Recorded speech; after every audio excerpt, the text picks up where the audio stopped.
have to disagree with any vow or any choice or any decision your previous self has made up to this moment. You have to wake up every day and disagree with all the choices you've made in your life from a different version of who you are, so that you're not stepping into a vibrational agreement or a choice that the 16-year-old made, that the 18-year-old made. They were crazy. Or your previous selves that had certain agreements about life, certain agreements about themselves, certain agreements about the world, certain agreements about each other. You have to be disagreeable.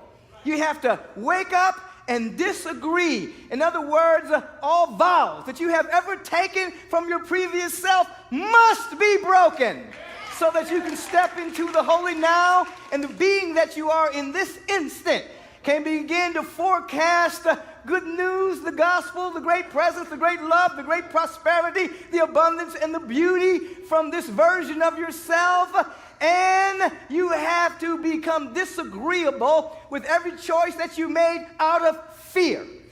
Your divine nature is suppressed every time you decide from fear.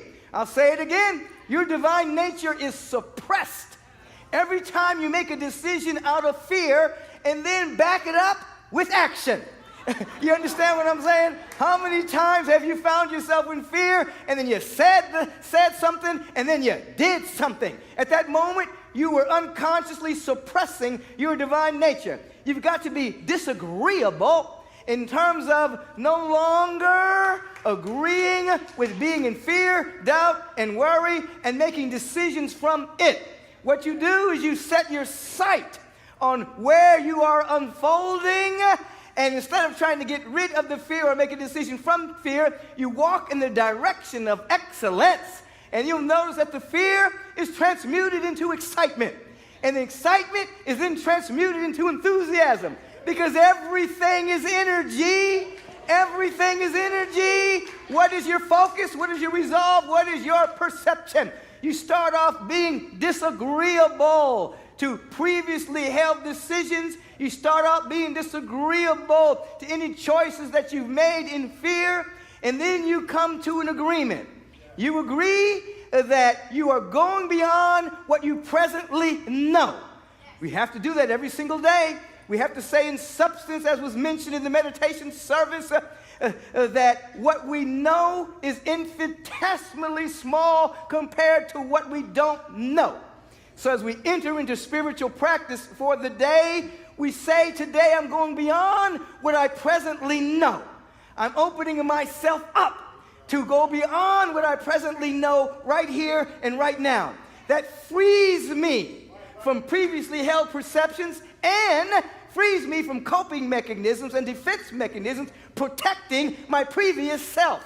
We don't want to keep seeing ourselves as a linear beings moving through time, manipulating circumstances to be happy. No. We want to see ourselves as the divine emanation of the Most High God that's unlimited, illimitable in every single way, non-linear, non-dimensional, timeless, eternal, and forever, conscious of itself. And as we let go of the thought that we know something and enter into this space of the beginner's mind that I have to go beyond what I know in this moment, there is a flexibility that starts to happen. There is an availability and a receptivity and a flexibility, because we're not trying to protect the little self. We're trying to open ourselves up to what we don't know. Now we can hear what Jesus the Christ meant when he said, if you try to save your little life, you'll lose it. But if you lose your life for the sake of the Christ, for the sake of the eternal one, the holy one, the infinite, that which has no birth and will never die, if you lose your life for the sake of excellence, you'll be in the eternal moment, time after time after time, transcending time into the now of this moment.